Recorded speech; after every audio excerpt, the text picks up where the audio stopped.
Glória a Deus, que bênção. Amém? Graças a Deus.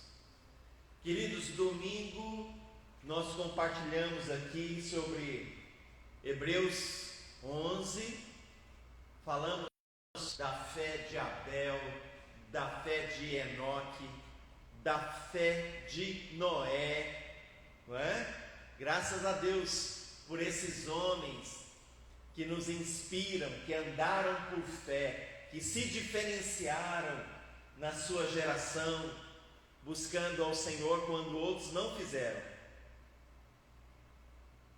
Mas eu e você somos chamados para andar com o Senhor, andar com Deus. E aqui a palavra continua lá no verso, capítulo 11, falando sobre Abraão, sobre a fé de Abraão. E a Bíblia nos fala que Abraão foi o pai da fé. E o pai é normalmente aquele que gera, que começa, que tem o princípio. Nós vimos que Abraão não foi o princípio. Deus já moveu em fé através de Abel, de Enoque, de Noé, não é verdade? Quando ele chega em Abraão, é o quarto naquela lista. Mas tem algo especial que aconteceu na vida de Abraão. Em Gênesis capítulo 11, verso 31 e 32, nós vamos ver aqui como é que está a trajetória de Abraão. Naquele momento era Abrão ainda, né? Pelo hábito a gente chama ele sempre de Abraão. Então em Gênesis 11, verso 31, a palavra diz assim: Terá, que era o pai de Abraão, Terá tomou seu filho Abraão, seu neto Ló, filho de Arã. Arã era irmão de Abraão, e a sua nora Sarai, esposa de Abraão, mulher de seu filho Abraão, e juntos partiram de Ur dos caldeus para Canaã. Mas ao chegarem a Arã, estabeleceram-se ali. Verso 32. Terá viveu 205 anos e morreu em Arã. Então, quando você lê lá no capítulo 12, a famosa passagem do chamado de Abraão: sai da tua terra, da tua casa, da tua parentela, vai para a terra que eu te mostrarei. O que nós sabemos? Que Abraão, ele respondeu ao chamado de Deus. Agora, o que nós não percebemos, passa desapercebido às vezes na Bíblia, é que Deus tinha chamado também o pai de Abraão para sair da terra dele. Por quê? Porque a terra deles era Ur dos caldeus, e era uma terra de idolatria. Era uma terra, o pai de Abraão, ele era um fabricante de ídolos. Então ele era um idólatra, e Deus o chamou para deixar aquela civilização que era uma cultura desenvolvida, moderna, rica, mas contaminada pelo pecado, pela idolatria. E a Bíblia diz, nós percebemos aqui no verso 31, que Terá, ele começou a responder o chamado de Deus. Mas o que nós às vezes não vemos é que ele começou, mas não terminou. Porque ele chegou a sair de Ur dos caldeus, mas não foi para a terra de Canaã. Ele estava no caminho de Canaã, mas ele, no meio do caminho, ele se estabeleceu num lugar que chamava Arã. E o que Arã significa? Arã era o nome do pai de Ló. Todos nós conhecemos Ló, que era sobrinho de Abraão. Por que Abraão estava levando Ló? Porque o pai dele tinha morrido. Tinha morrido lá em Ur dos caldeus, né?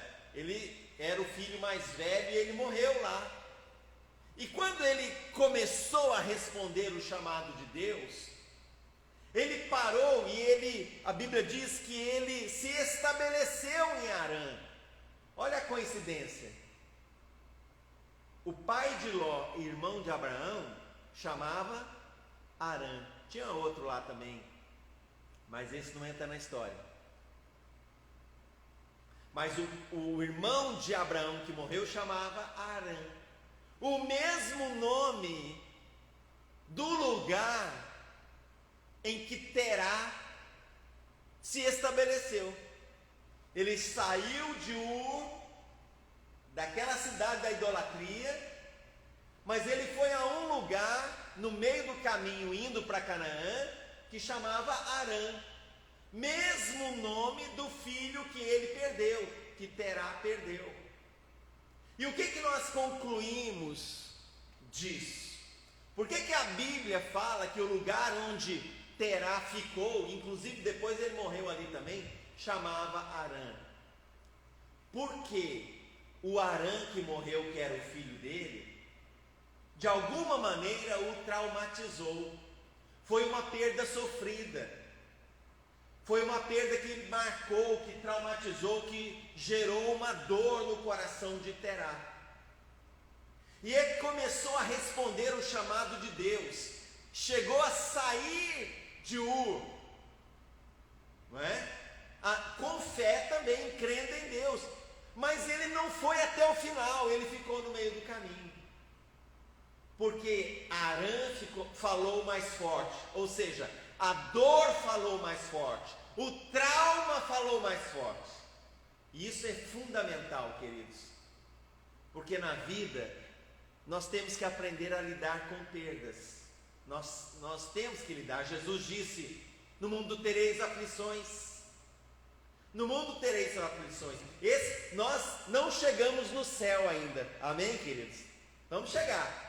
Mas esse mundo é um mundo que nós lidamos com aflições. E a nossa fé, a fé que Deus nos dá, ela tem que ser maior do que as aflições que nós passamos. Quem pode dizer amém?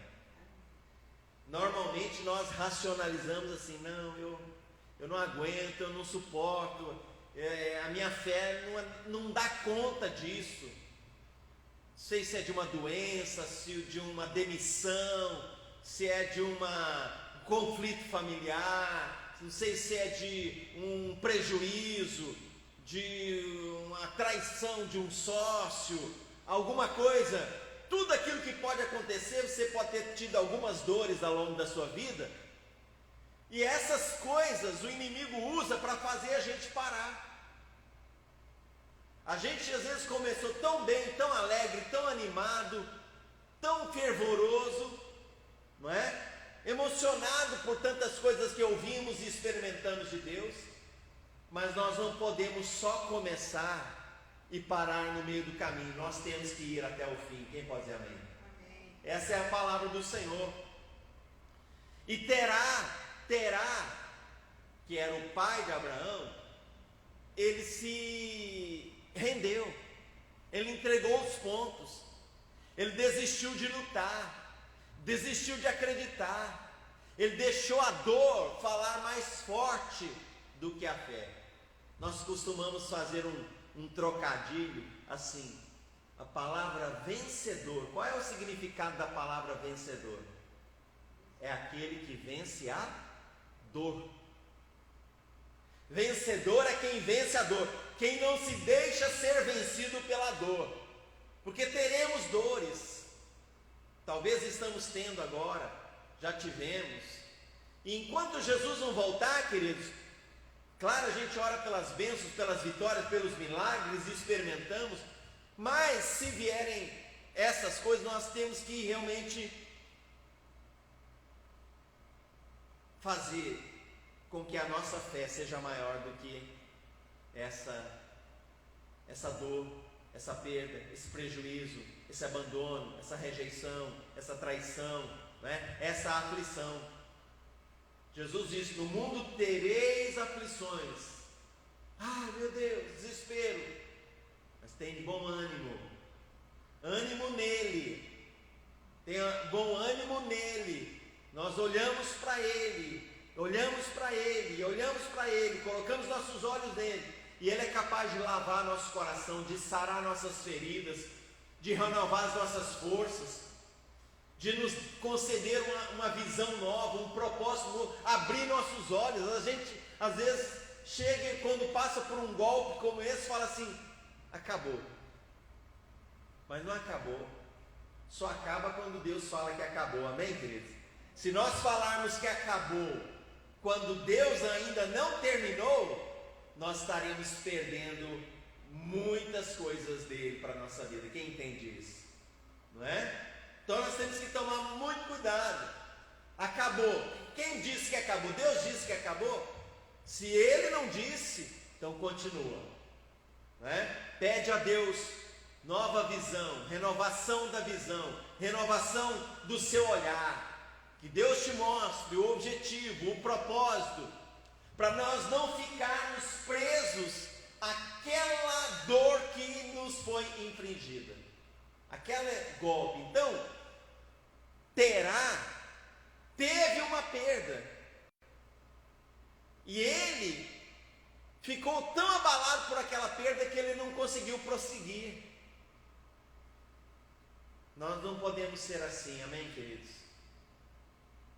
Que nós somos mais do que vencedores, né? Jesus foi o grande vencedor e nós nele somos mais que vencedores. Eu não tenho força.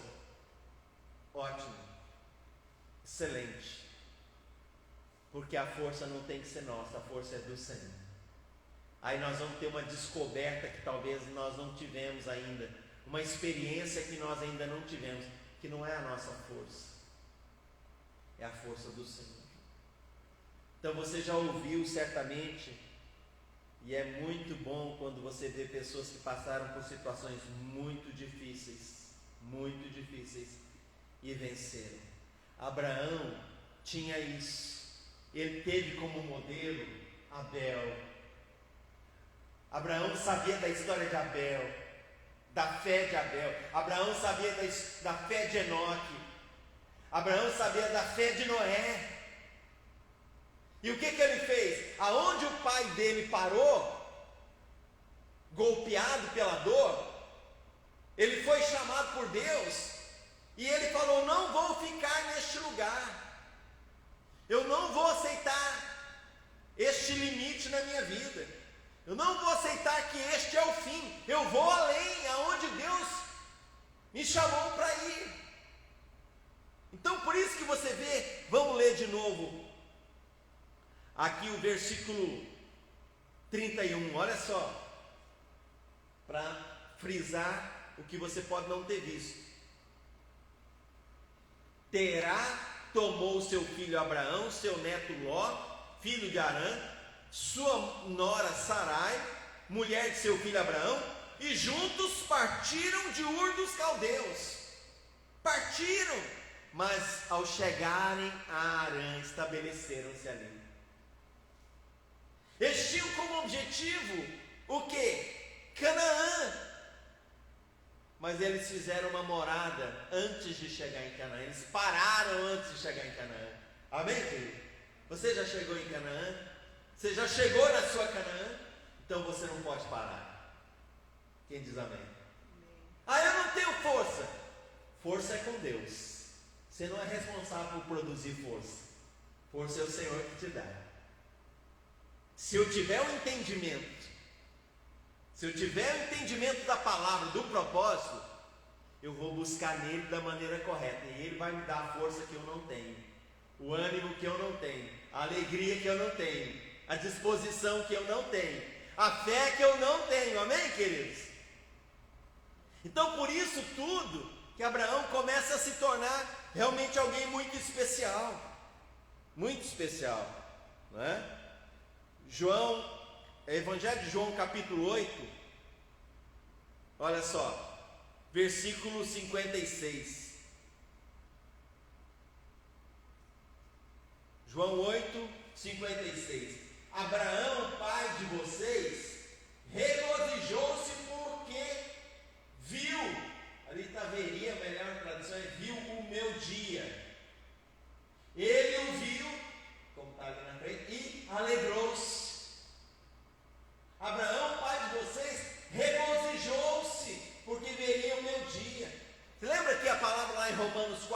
que ele se fortaleceu dando glória a Deus. E agora aqui, João fala que ele se alegrou. Abraão se alegrou. Que alegria é essa? É a alegria que a revelação de Deus produz para nós. Porque Terá estava num ambiente de luto. Ele não conseguiu vencer o luto. Ele não conseguiu vencer o golpe da perda. Não é? Ele não lutou com aquilo. Ele não resistiu àquele mal. Ele se deixou ser envolvido, absorvido por aquela atmosfera da perda que o contaminou.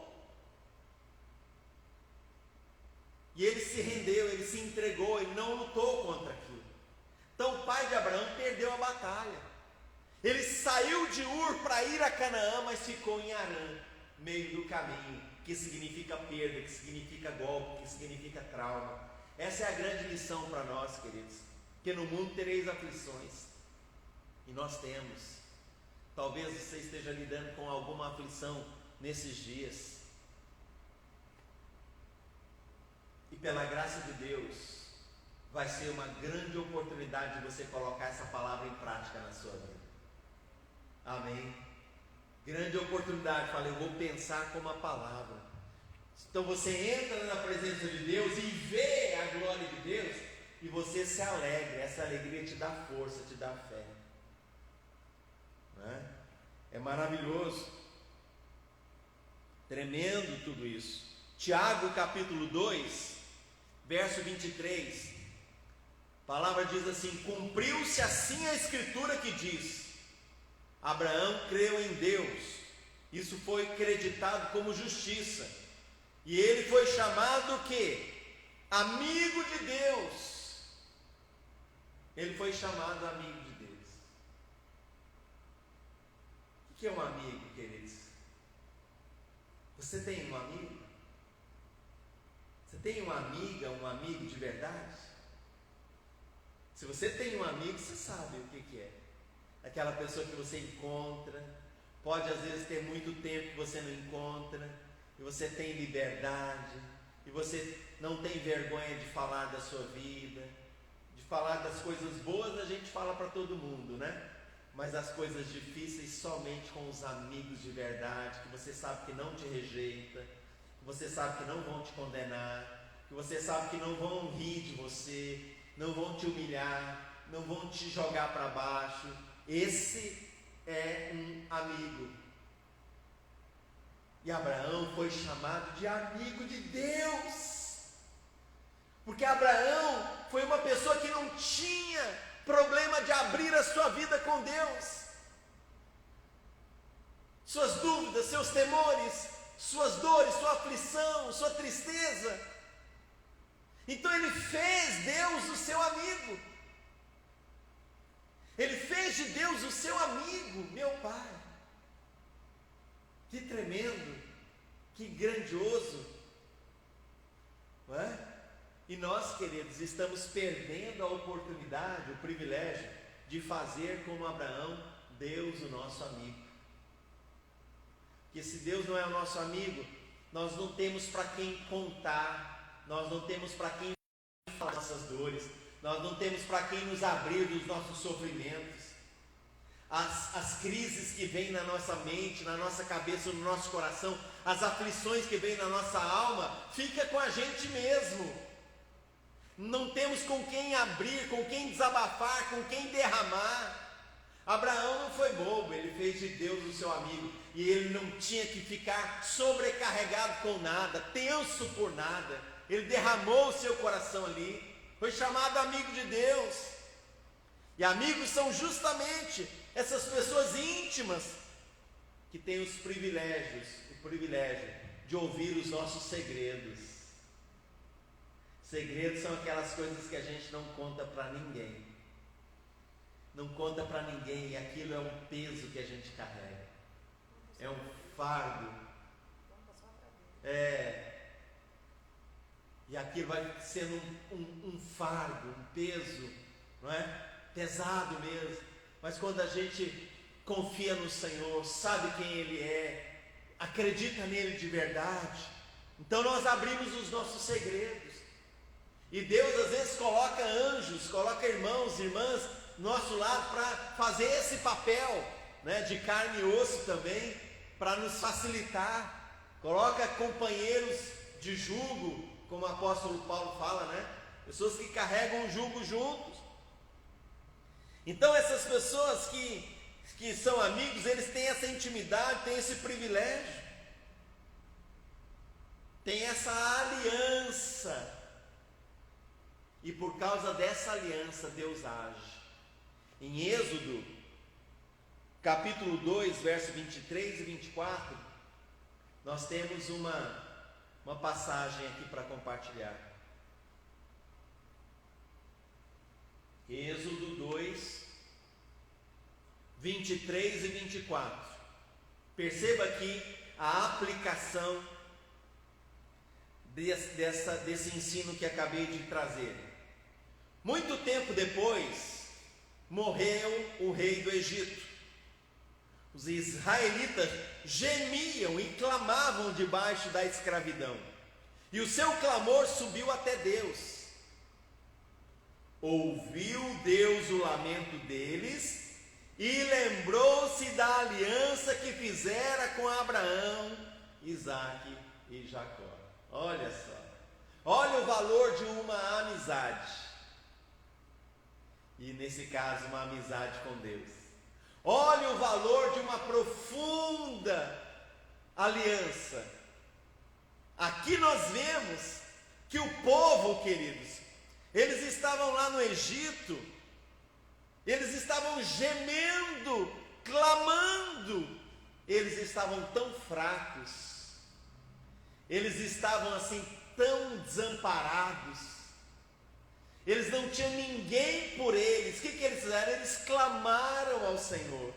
E a palavra no verso 25 diz que Deus ouviu o lamento deles e lembrou-se do que, queridos? Da aliança. A aliança é algo que os amigos têm, que os íntimos têm, não é verdade?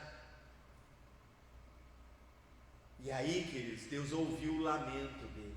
Deus quer ouvir o seu lamento também, amém? Deus vai ouvir o seu lamento. Deus vai se lembrar da aliança.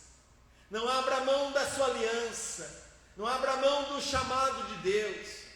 Não seja como Terá, que começou, mas não terminou. Não seja como Terá, que permitiu ser envolvido pela dor. Se entregou à dor. Não se entregue a nenhuma dor, por mais forte que ela seja. Posso ouvir um amém? Não se entregue a ela. Não se entregue a ela. Mantenha sua fé firme. Você pode perguntar para Deus qual o propósito, o que Ele quer tratar com você, o que Ele quer trabalhar na sua vida, mas não se renda à dor. Você é um vencedor. Você é uma vencedora. Você vai vencer essa dor. Amém? Não se entregar a ela. Não é? Então vai na intimidade do Senhor, vai na aliança. Abraão tornou-se amigo de Deus. Torne-se amigo de Deus. Torne-se amiga de Deus. Aprofunde o seu relacionamento. Que seja um relacionamento de paz, de confiança. Nessa hora você tem que verificar a sua fé. Especialmente nós crentes, temos que olhar a nossa fé. Porque às vezes nós confundimos fé com ansiedade. Nós confundimos fé com nervosismo. Nós podemos estar cheios de oração, cheios de falar com Deus, mas na verdade aquilo não é fé, é uma ansiedade, é um nervosismo. E o Espírito Santo precisa que a gente entenda isso, para Ele poder trabalhar e tirar as impurezas, os excessos, e deixar só o ouro dessa fé. Só aquela fé. E a verdadeira fé, ela descansa, ela confia, né? Você viu que Abraão se alegrou quando ele viu o dia do Senhor. Ele se alegrou, ele deu glória a Deus e se fortaleceu por isso. Então, queridos, Abraão se tornou pai justamente porque ele não é apenas pessoa que creu, mas Deus usou, para a vida dele, para transformar a sua fé numa semente que influenciou toda uma descendência, uma geração, que a princípio parecia ser só uma geração física, os judeus, mas na verdade era uma geração espiritual, a todos da fé, todo o povo da fé, no qual nós nos incluímos. Estamos aqui no Brasil, 4.000 anos depois de Abraão, não somos judeus, mas somos filhos de Abraão, amém, queridos, espiritualmente falando, e temos o privilégio de desfrutarmos dessa intimidade, dessa amizade, sermos amigos de Deus, e não desistirmos no meio do caminho. Deus não vai deixar você no meio do caminho, quem pode dizer amém? Se Deus não vai te deixar no meio do deserto, você vai entrar em Canaã. Deus tem uma Canaã para você, Deus tem uma Canaã, uma terra de delícias, uma terra de bênçãos, uma terra de alegrias, uma terra de paz. Em primeira instância aqui na terra, porque Ele é poderoso para fazer tantas coisas. E em última instância, na nossa pátria celestial. Amém? Amém? Fecha teus olhos, vamos orar. Qual é a dor que você está passando? Arã se tornou uma dor na vida de Terá. Arã se tornou uma dor na vida do seu pai. E ele sucumbiu. Ele saiu de Ur para ir para Canaã. Mas ele se estabeleceu em Arã. Ele se estabeleceu em Arã, que significa dor. Ele deixou suas raízes crescerem no lugar que não era a promessa de Deus para a vida dele. Não deixe suas raízes crescerem no lugar que não é a vontade de Deus para a sua vida. Diga comigo: Senhor Jesus, livra-me de me estabelecer em Arã. Eu quero vencer a dor. Me ajuda, Senhor, a ser amigo de Deus, a cultivar essa amizade que torna leve o meu fardo e que me capacita a chegar no meu destino, em nome de Jesus. Espírito Santo de Deus, eu confio na tua condução em minha vida. Amém. Quem pode dizer amém? Amém. Glória a Deus. É de coração. Você faz isso de coração. Exercite isso de coração. Não é? Aqui, você vai para casa, todos os dias, exercita isso. Quando você estiver orando, pergunta para o Espírito Santo: essa oração é uma oração de fé? É uma oração de nervosismo? É uma oração de confiança? Ou é uma oração de ansiedade? Porque a oração de ansiedade não resolve, a oração de nervosismo não resolve. A oração da fé que faz a diferença. Porque ela traz revelação para você e traz alegria para o seu coração. Diga: eu recebo, Senhor. Eu sou filho, filha de Abraão. E me alegro em Ti. Em nome de Jesus. Amém? Deus te abençoe, abençoe seu coração. Estamos intercedendo juntos pela sua vida. Amém? Todos que quiserem ofertar, entregar seus dízimos, parceiros de Deus, podem pedir um envelope para participar. Quem está em casa, se quiser participar também, use o Pix da igreja, que é o 27 99225 0270. 27 99225 0270. E consagre ao Senhor aquilo que o seu coração ama consagrar e entregar a Deus. Pai amado, nós declaramos que Tu és o primeiro em nossas vidas. O maior prazer, Senhor, de oferecer a Ti o nosso melhor. Somos Teus. Entra, Senhor Deus, e tenha liberdade em cada área das nossas vidas. Na área do sustento, Senhor, do trabalho, das vendas, dos projetos, dos negócios, dos salários, de um novo emprego, Senhor, de um novo patamar financeiro. Pai, põe a tua mão, Senhor, em nome de Jesus. Tu és aquele que nos dá força para adquirirmos riquezas. Vem na vida dos teus filhos com abundância, com prosperidade, em nome de Jesus. Amém. Amém, queridos? Estamos encerrados hoje. Deus te abençoe. Te aguardamos domingo, 19 horas. Amém. Senhor te abençoe. Vamos em paz.